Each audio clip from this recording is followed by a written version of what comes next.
ये हाल है आपका। और अध्यक्ष जी देखिए, मजा इस डिबेट का कि फील्डिंग विपक्ष ने ऑर्गेनाइज की, लेकिन चौके छक्के यहीं से लगे।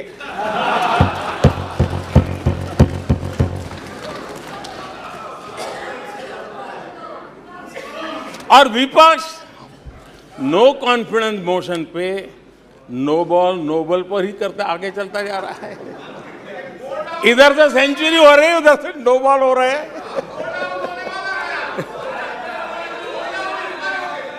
अध्यक्ष जी, मैं हमारे विपक्ष के साथियों से यही कहूंगा कि आप तैयारी करके क्यों नहीं आते जी?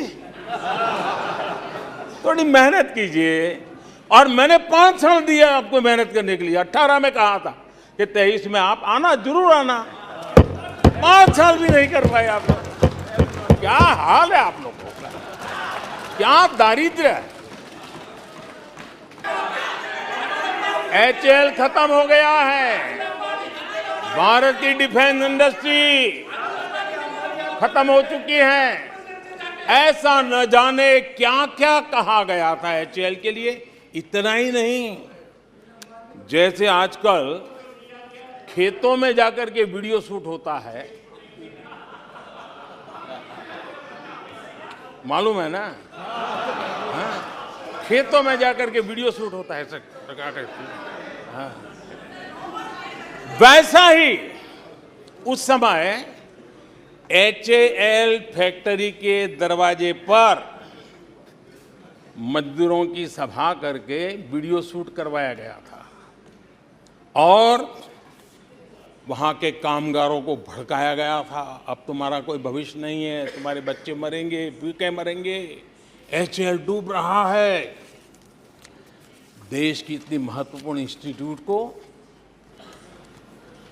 इतना बुरा चाहा, इतना बुरा चाहा, इतना बुरा कहा कि वो सीक्रेट आज HAL सफलता की नई बुलंदियों को छू रहा है। HAL ने अपना highest ever highest revenue register किया है। इनके जी भर करके गंभीर आरोप के बावजूद भी वहां के कामदारों को, वहां के कर्मचारियों को उकसाने की भरपूर कोशिश के बावजूद भी आज HAL देश की आन बान शान बन के उठ रहा है। आदरणीय अध्यक्ष जी, जिसका बुरा चाहते हैं वो कैसे आगे बढ़ता है, मैं तीसरा उदाहरण देता हूं। आप जानते हैं LIC के लिए क्या क्या कहा गया था? LIC बर्बाद हो गई, गरीबों के पैसे डूब रहे हैं, गरीब कहां जाएगा, बेचारे ने बड़ी मेहनत से LIC में पैसा डाला है। क्या कहें, जितनी उनकी कल्पना शक्ति थी, जितने उनके दरबारियों ने कागज पकड़ा दिए थे, सारे बोल लेते थे वो, सारे बोल लेते थे। लेकिन आज LIC लगातार मजबूत हो रही है। शेयर मार्केट में रुचि रखने वाले को भी ये गुरु मंत्र है कि जो सरकारी कंपनियों को ये लोग गाली देना, आप उसमें दांव लगा दीजिए साहब, अच्छा ही होने वाला है।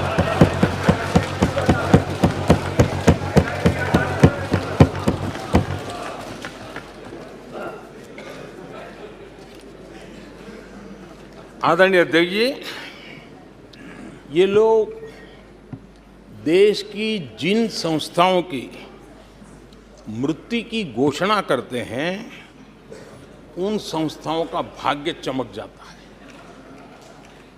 और मुझे विश्वास है कि ये जैसे देश को कोसते हैं, लोकतंत्र को कोसते हैं, मेरा पक्का विश्वास है देश भी मजबूत होने वाला है, लोकतंत्र भी मजबूत होने वाला है, और हम तो होने ही वाले हैं। आदरणीय अध्यक्ष जी, ये वो लोग हैं जिन्हें देश के सामर्थ्य पर विश्वास नहीं, इन लोगों को देश के परिश्रम पर विश्वास नहीं है, देश के पराक्रम पर विश्वास नहीं है। कुछ दिन पहले मैंने कहा था कि हमारी सरकार के अगले टर्म में, तीसरे टर्म में, भारत दुनिया की तीसरी टॉप अर्थव्यवस्था बनेगा।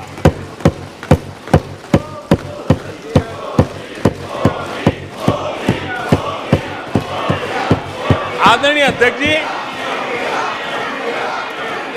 आदरणीय अध्यक्ष जी, अब देश के भविष्य पर थोड़ा सा भी भरोसा होता जब हम ये क्लेम करते हैं कि हम आने वाले 5 साल में, नए तीसरे टर्म में, हम देश की इकोनॉमी को तीसरे पर लाएंगे। तो एक जिम्मेवार विपक्ष क्या करता? वो सवाल पूछता, अच्छा भाई बताओ, निर्मला जी बताओ कैसे करने वाले हो, अच्छा मोदी जी बताओ कैसे करने वाले हो, आपका रोड मैप बताओ। ऐसा करते। अब ये भी मुझे सिखाना पड़ रहा है। लेकिन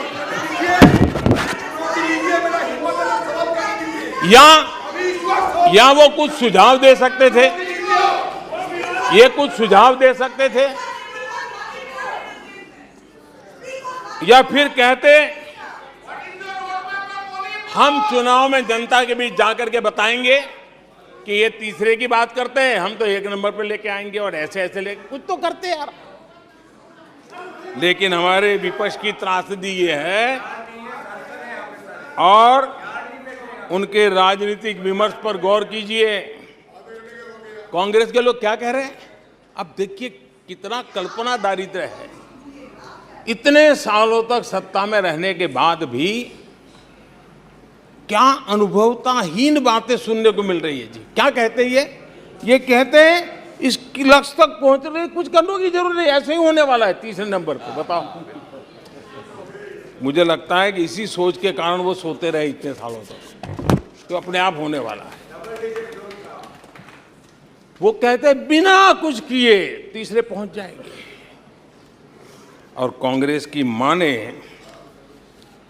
अगर सब कुछ अपने आप ही हो जाने वाला है, इसका मतलब है कांग्रेस के पास न नीति है, न नियत है, न विजन है, न वैश्विक अर्थव्यवस्था की समझ है, और न ही भारत के अर्थ जगत के ताकत का पता है।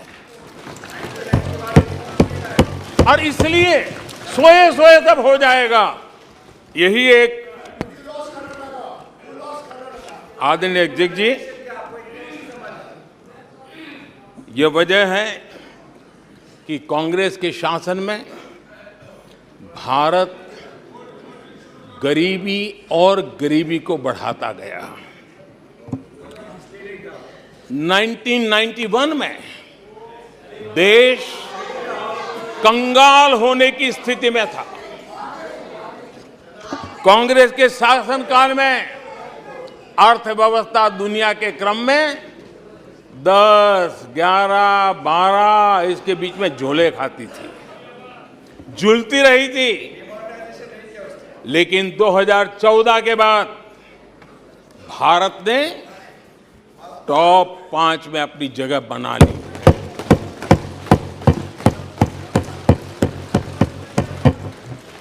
कांग्रेस के लोगों को लगता होगा कि ये कोई जादू से लकड़ी से हुआ है, लेकिन मैं आज सदन को बताना चाहता हूं माननीय अध्यक्ष,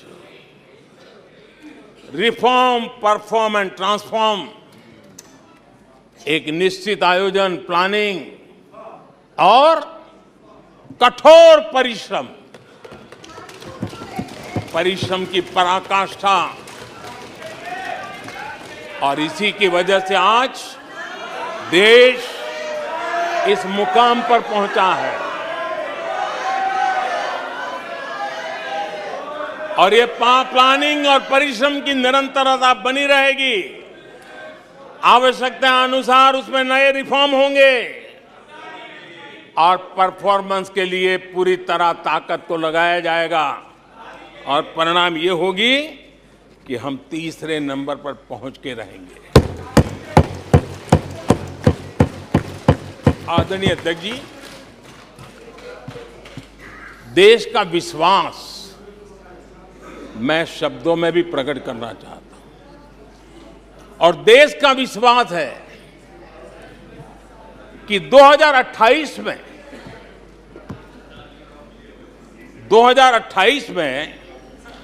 आप जब अविश्वास प्रस्ताव लेके आएंगे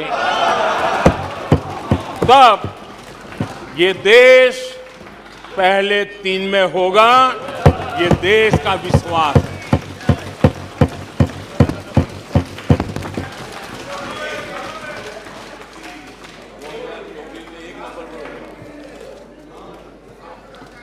आदरणीय अध्यक्ष जी, हमारे विपक्ष के मित्रों के फितरत में ही अविश्वास भरा पड़ा है। हमने लाल किले से स्वच्छ भारत अभियान का आह्वान किया, लेकिन उन्होंने हमेशा अविश्वास जताया। कैसे हो सकता है?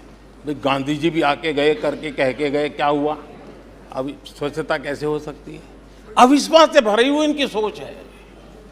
हमने माँ बेटी को खुले में शौच से मुक्त करने के लिए, उस मजबूरी से मुक्त होने के लिए शौचालय जैसी जरूरत पे जोर दिया और तब ये कहना, क्या लाल किले से ऐसे विषय बोले जाते हैं?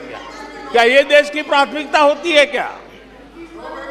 हमने जब जन धन खाते खोलने की बात की तब भी यही बात निराशा की।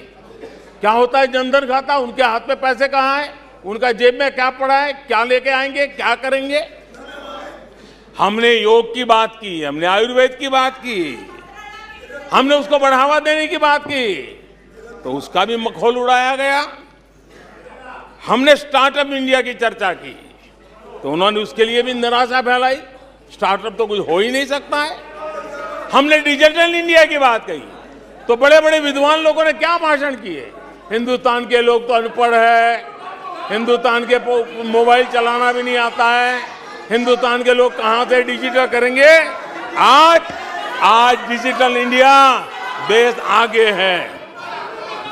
हमने मेक इन इंडिया की बात कही, जहां गए वहां मेक इन इंडिया का मजाक उड़ाया, जहां गए वहां मेक इन इंडिया का मजाक उड़ाया। आदरणीय अध्यक्ष जी,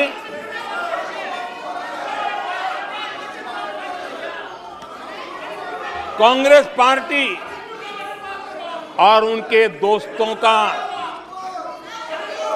इतिहास रहा है कि उन्हें भारत पर, भारत के सामर्थ्य पर कभी भी भरोसा नहीं रहा है। भाषण पूरा नहीं हुआ, आदरणीय अध्यक्ष जी, और ये विश्वास किस पर करते थे? मैं जरा आज सदन को याद दिलाना चाहता हूं।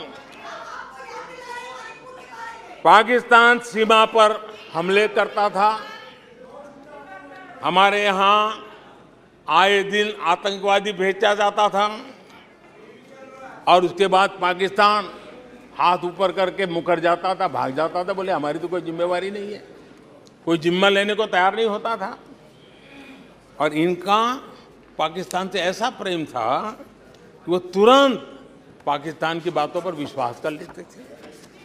पाकिस्तान कहता था कि आतंकी हमले होते रहेंगे और बातचीत भी होती रहेगी। इन्हें यहां तक कहते भाई पाकिस्तान कह रहा है तो सही कहता होगा, ये इनकी सोच रही है।